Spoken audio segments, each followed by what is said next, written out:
Teresa huddled fearfully in the corner of the bed and cried, unable to cope with another fit of hysteria. Every time Frederick looked at her like that, with his eyes glassy with anger, she knew a blow would follow, and she shook with terror and despair. "Frederick, I can't take it any more. You've locked me in the apartment like a prisoner, and you're using me as a thing," sobbed the girl. "I think I've already explained everything to you," he muttered, and moved closer to the girl, noting with pleasure the fear in her eyes. "I can't leave my wife, or I'll lose her millions. I'm with you, or is that not enough for you?" he whispered threateningly, grabbing Teresa painfully by the chin. The girl shook her head, and Frederick, feeling the pleasure of his power and control, smirked smugly. Then he walked out and locked the front door. Teresa felt relieved, but living in a locked apartment, waiting for a lover who would one day just kill her in a fit of rage, became unbearable. It all began 2 years ago, when Frederick looked into the cafe where Teresa was a waitress. He was 20 years older than her, but being a respectable man, he easily seduced the young beauty. A little attention, gifts, flowers, and Teresa just lost her head. Only 6 months later, Frederick informed her that he had a wife and that he would never leave her, as she was rich. Teresa made a scandal, and that's when he hit her for the first time. Teresa forgave everything, thereby dragging herself into a long, difficult relationship with the tyrant. He threatened her so much that for a long time she was afraid to even think about leaving him. When one day she did gather the courage to part with Frederick, he beat her so badly that she was still a month to recover from the beatings. Frederick threatened her that he had connections everywhere, and that if she dared to run away again, he would find out right away, and she would be in trouble. Frederick took away her phone and made her inform all her friends about her departure abroad, so no one would look for her. After that, he put the girl under house arrest. At that time, Teresa had to pretend that she had put up with it, but today she was ready to do whatever it took to get out of that hell for good. The girl went to the window and looked down. The apartment where Frederick was holding her was on the 4th floor. There was only one way out. Teresa gathered all the sheets in the house and made a rope, but it was only enough to reach the middle of the 2nd floor. "Well, then I'll have to jump. It's now or never," she thought, and began to go down. 2 years had passed. Teresa cleared the last table and looked at her watch. Today was the anniversary of her and Owen's first meeting, and he had invited her to the restaurant to celebrate. At the thought that Owen might propose to her tonight, Teresa's heart raced, and she sat down for a few minutes to calm down and get her thoughts in order. Her left ankle ached again, as it usually did for the weather, and rubbing her foot she remembered her escape again.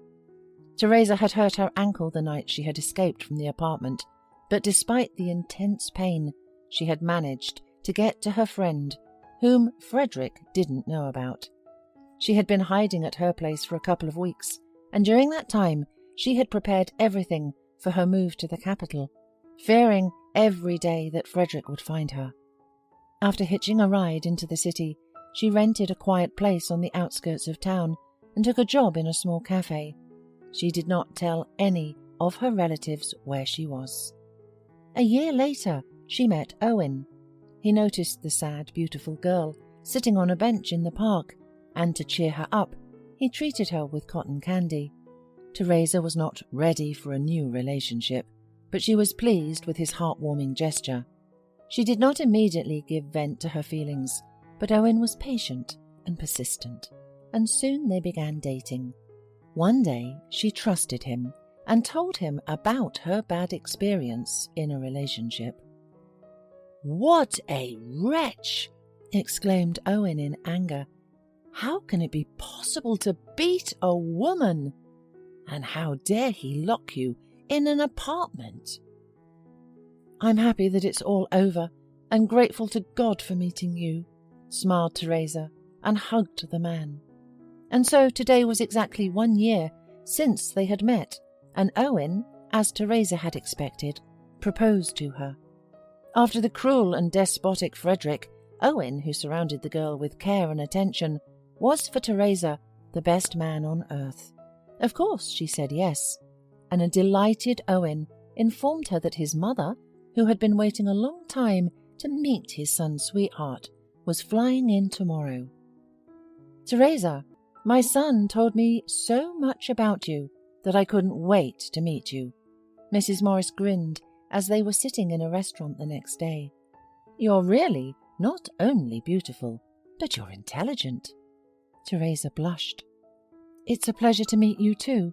I'm sorry your husband couldn't come, replied Teresa, and for a moment she thought the woman grew dark at those words.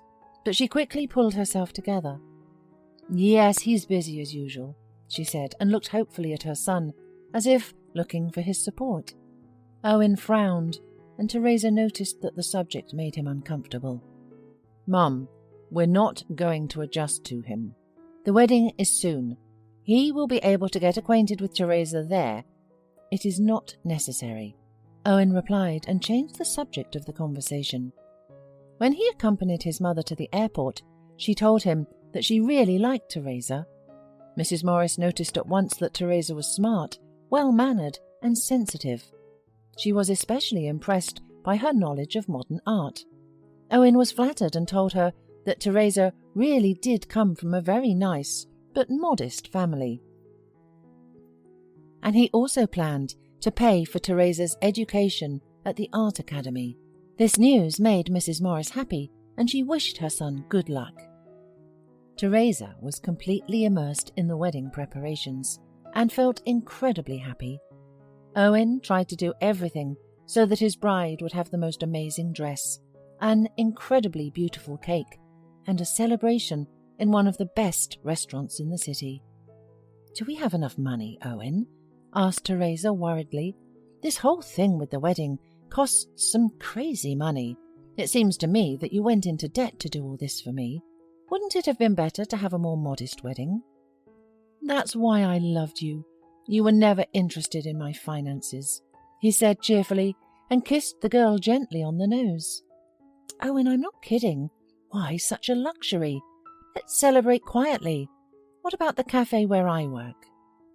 Teresa, I thought we agreed that you would quit your job and go into education. I did not tell you, but I grew up in a very well-off family, and my mother will not forgive me if the wedding will be modest, Owen replied and smiled. Teresa looked at Owen in surprise. She couldn't believe that it turned out that she had been dating a rich man all this time. Of course, I'm not as rich as my mother, and I'm not used to counting on her money, so I recently opened my own architectural bureau and am developing it, continued Owen. But of course I will not refuse my mother's help with our wedding, he laughed. Teresa still couldn't come to her senses. She had only recently been thinking about how they would pay off all the debts, and here was such an unexpected turn. She looked at Owen, who was delighted with the achieved effect, and jokingly shook her head. The wedding was going perfectly. Teresa had never seen so many sumptuously dressed, smiling people, and everything that was happening reminded her of shots from some movie. Teresa's parents felt uncomfortable at first, but Mrs. Morris surrounded them with such care and warmth that they gradually relaxed. Raising her glass to the newlyweds, she apologized that her husband would join them later, as soon as he landed and arrived from the airport. It was halfway through the evening when he finally showed up. Teresa was just standing next to Owen chatting with the guests when her mother-in-law came up and quietly touched Teresa on the shoulder. Darling, I want you to meet Frederick, Owen's father. Teresa turned around, and at the same moment She felt as if the earth was slipping from under her feet. She felt herself falling, but Owen picked her up in time. "Darling, what's wrong with you? Are you not well?" he asked worriedly. "Are you all right?" asked Frederick, pretending not to recognize her. Teresa said nothing and rushed out of the restaurant. She didn't care what the guests and Owen thought. She felt only a wild terror that gripped her heart and made her run faster and faster. Not knowing what she was doing, she went down to the embankment and, throwing off her shoes, stepped straight into the icy water. She could not believe that by some terrible coincidence, her husband's father turned out to be her tyrant. Not understanding why fate was punishing her, Teresa covered her face with her hands and sobbed. Owen saw Teresa just as she was stepping into the river.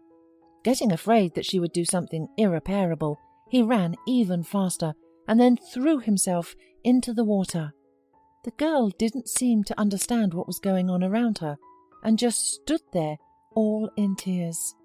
"Honey, what happened?" asked Owen in a hoarse voice and put his arm around Teresa's shaking shoulders. "Whatever happened, my love? I need to know. What's causing you such pain?" "It's him," the girl said simply, her lips turning blue with cold. "Your father is the man who was abusing me and from whom I escaped." The girl finally looked into her husband's eyes, and Owen saw in them the same pain and longing that had so struck him the day they had met in the park. His eyes darkened with hatred and anger, and his fists clenched so tightly that his knuckles turned white. "I'll kill him," he whispered, turning toward the restaurant. "I swear I'll kill him." He moved toward the restaurant, but Teresa stopped him. She knew that the only option for her was to go away for good. "Please, understand, I can never live with the knowledge that my husband's father is my abuser," the girl whispered bitterly. "Darling, he's not my father. He's my stepfather. I always knew he was with my mum only for the money, and I have never loved him. He responded to me in the same way. I tried to explain to my mother that Frederick wasn't worthy of her, but she was resilient, and even though she knew about his cheating, she always forgave. But she will never forgive cruelty. When she finds out how he abused you, she will throw him out of the house. I'm confident." He hugged Teresa tightly and persuaded her to go back to the guests and have a good time. After all, it was their wedding day, and Owen was not going to let this wretch ruin everything. And tomorrow they would deal with Frederick in the narrow family circle. The rest of the wedding went fine, especially since Frederick tried not to show his face to the newlyweds. The next day, Mrs. Morris, after learning what her husband had done to Teresa, gave her husband a grand scandal. "I've put up with your cheating for a long time, but you've crossed every line of reasonableness. Get out of here and never let me see you again. And remember, you have nothing. All your connections are my friends. From now on, you won't be welcome in any decent house, so the farther away you are, the better for you. And if you ever try to touch Teresa or Owen, you will be sorry." Frederick left the house with one suitcase. After a while, Teresa discovered that she was expecting twins. Everyone began to prepare for the addition to the family, and Mrs. Morris and Teresa's parents were constantly arguing over family dinners about what names they would give their grandchildren. "As if we are going to ask them," Owen smiled. "We'll choose our children's names ourselves," he whispered, and kissed the rounded belly of his beloved wife.